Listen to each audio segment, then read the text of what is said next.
Essas duas realidades estão interligadas pela irresponsabilidade do ser humano em relação ao meio ambiente, já que o mesmo o desmata, o polui e, além disso, impermeabiliza o solo. Para mudar essa triste realidade, devemos ter a conscientização que somos responsáveis pela nossa formação, que deve ser de qualidade e sustentável. Vamos resolver um problema ligado a instalações de bombeamento. Ao dimensionar a instalação para o bombeamento de uma solução diluída de polietrólito, obteve-se como curva característica da instalação a equação HS igual a 42 mais 5.346,5 Q ao quadrado, em que HS é a carga manométrica em metro que deve ser desenvolvida para uma vazão Q em metros cúbicos por segundo. Para tal, escolheu-se uma bomba IN 100 200 de 3.500 RPM, cujas curvas características são representadas a seguir. Sabendo que a vazão mínima de escoamento é de 318 metros cúbicos por hora, pede-se os pontos de trabalho para as bombas com diâmetro de rotor 196, 206 e 219 milímetros. Escolha a bomba com diâmetro de rotor mais adequado para a instalação. C.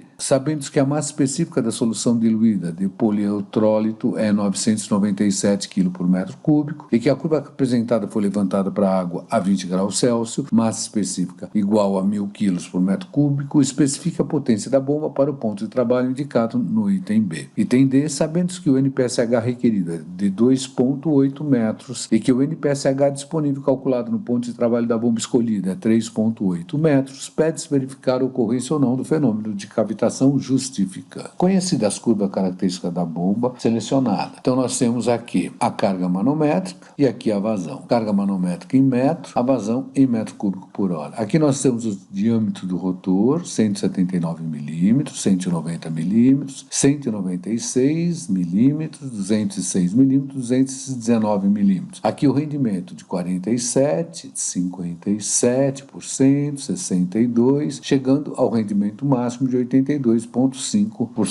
Observem que aqui eu tenho a variação, de 82 para 82,5, volta a 82. Eu tenho aqui a nossa curva do rendimento de 77%, aqui de 74,5%.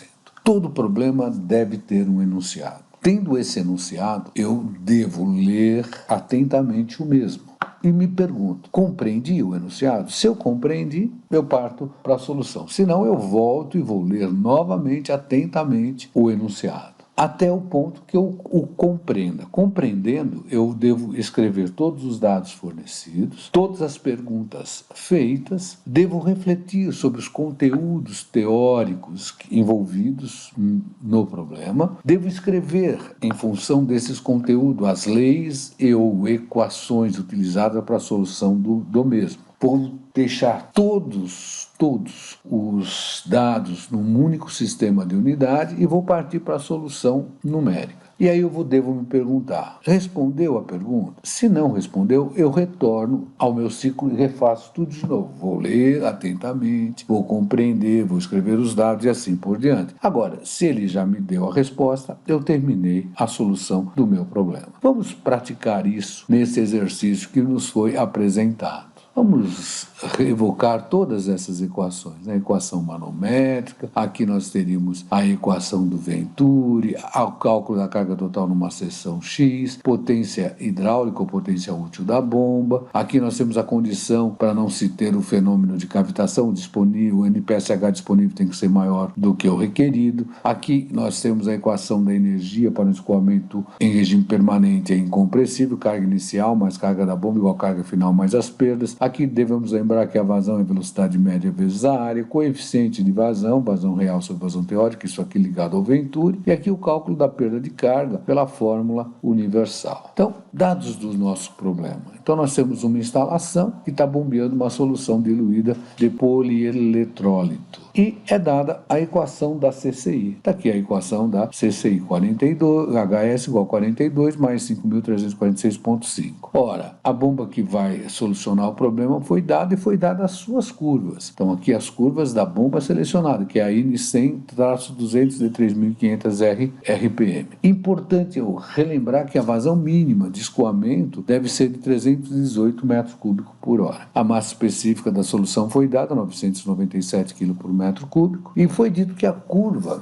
da bomba foi levantada para a água. Na verdade, para que eu possa considerar essa massa específica de 1.000 kg por metro cúbico, seria água a 4 graus Celsius e não a 20 graus Celsius, como muitos fabricantes escrevem. Eu considero 1.000 kg por metro cúbico água a 4 graus Celsius. Agora, temos aqui os dados, a CCI, a massa específica, a curva dada para a bomba, no caso foi feita para a água, e a vazão mínima de escoamento. Agora, o que o problema está nos pedindo? Ele pede os pontos de trabalho no diâmetro do rotor 196, 206 e 219 milímetros. Ele pede para especificar o diâmetro do rotor mais adequado para o problema. Ele pede ainda para calcular a potência da bomba no ponto de trabalho do item B e pede para verificar o fenômeno de cavitação. Bom, já estudamos tudo isso. Então vamos recordar aonde nós estudamos tudo isso. O ponto de trabalho, nós estudamos no capítulo 6. Está aqui o endereço na web para vocês acessarem ou no YouTube para vocês verem o vídeo, onde mostramos que o ponto de trabalho é definido no cruzamento da CCI com a CCB. E neste caso, no cruzamento, no ponto de trabalho, nós vamos ter que o HB é igual ao HS. CCI também foi estudada no capítulo 6, está aqui novamente a web, está aqui o vídeo no YouTube que mostra isso, onde a mesma foi obtida aplicando-se a equação da energia da seção inicial à seção final e onde deixamos a carga cinética em função da vazão, ou seja, onde estava velocidade ao quadrado sobre 2G, nós passamos a considerar vazão ao quadrado sobre 2G vezes área ao quadrado, e a perda de carga, que foi estudada no capítulo 5, está aqui o endereço da web, está aqui o vídeo, também vai ser deixado em função da vazão. Vamos trabalhar com a fórmula universal. O melhor diâmetro. O melhor diâmetro também foi estudado no capítulo 6, já que vai ser aquele que vai me propiciar no ponto de trabalho a vazão mais próxima da vazão mínima, que é 318 metros cúbicos por hora. Temos que nos responsabilizar pelo nosso aprendizado. E vamos continuar as nossas reflexões sobre os conceitos envolvidos. Potência da bomba. A potência da bomba foi estudada no capítulo 4, está aqui o endereço da web. Lá nós aprendemos a calcular essa potência da bomba para qualquer que seja o fluido. Lembrando que a curva do fabricante ele faz para a água, mas nós podemos considerar isso para outro fluido desde que a sua viscosidade não ultrapasse um valor limite de viscosidade que no caso da KSB seria de 20 milímetros ao quadrado por segundo. Mostrarei isso mais adiante no próprio catálogo da KSB. Cavitação era o fenômeno que nós tínhamos da vaporização na própria temperatura de escoamento devido a uma pressão muito baixa e que deve ser evitada para não diminuir o tempo-vida da bomba. Ela foi estudada no capítulo 6 e foi estabelecida a condição para que não ocorresse o fenômeno de cavitação, onde nós teríamos o NPSH disponível, menos o requerido, nos dando uma reserva contra este fenômeno. Então, vamos escrever as fórmulas, que seriam as equações para resolver o problema. Vamos lá. Então, eu teria, no caso, a CCB em verde, a CCI em azul. Ora, quando eu ligo a bomba, o que acontece? A carga que o sistema precisa é a carga estática e a bomba fornece mais. Então, eu vou, entre aspas, acelerar o meu fluido, tirá-lo da inércia. E com isso, eu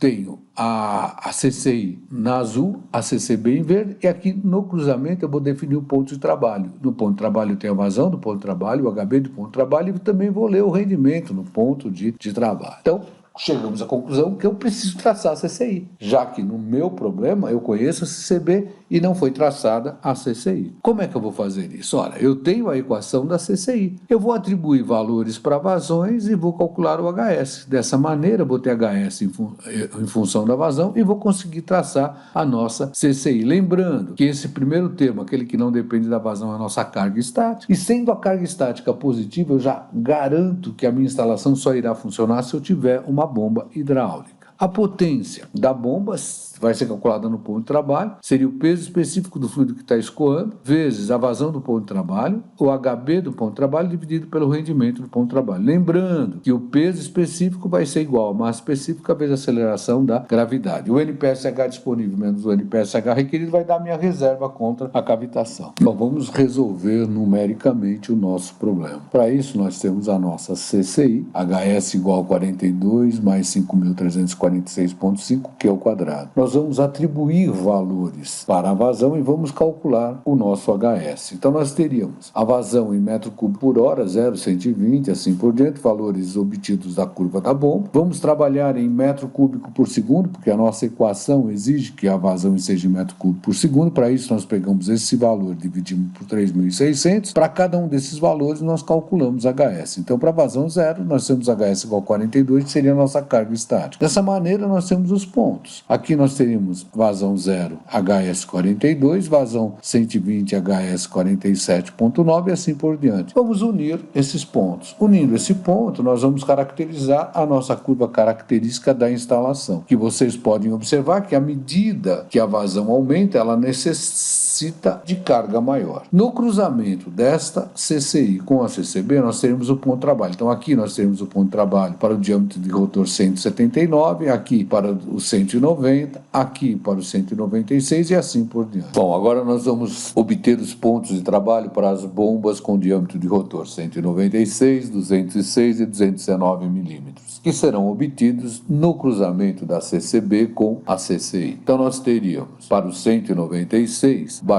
puxando a vertical, uma vazão de 264 metros cúbicos por hora, puxando uma horizontal, um HB de 70,8 metros. O rendimento seria de 74,8%. Já para a bomba de 206 milímetros, nós teríamos, puxando a vertical, uma vazão aproximada de 288 metros cúbicos por hora e um HB de 76,2 metros. No caso, o rendimento para esse diâmetro de rotor seria 77,5%.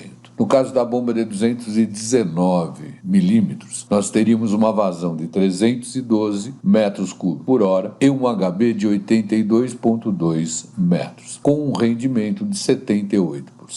Agora, partimos para a escolha da bomba com diâmetro de rotor mais adequado para a instalação. Lembrando que o problema impôs uma vazão mínima de 318 metros cúbicos por hora. Com essa condição, vamos observar qual o diâmetro do rotor que propicia essa vazão ou fica maior do que ela. Portanto, nenhum diâmetro do rotor serviria. A bomba foi mal escolhida. Mesmo porque, se eu colocar o 318 na nossa CCI, chegamos a um HB de 83,7 metros. Pelo que observamos na determinação dos pontos de trabalho, nenhum dos rotores nos daria esse valor. E agora? Bom, devemos escolher outra bomba. Mas vamos demonstrar detalhadamente por que ela foi mal escolhida. Então nós tínhamos a CCI para a vazão de 318 metros cúbicos por hora, achamos um HB necessário de 83,7 metros. Vamos visualizar isso no gráfico. Então nós teríamos aqui o 312 metros cúbicos por hora, 318, 324, 330, 336 metros cúbicos por hora. Puxamos a vertical do 318. Aqui nós teríamos 78 metros, 80, 82, 84. Quando nós marcamos o 83,7, nós verificamos que o ponto de trabalho está acima do diâmetro de rotor de 219 milímetros. Portanto, não teríamos como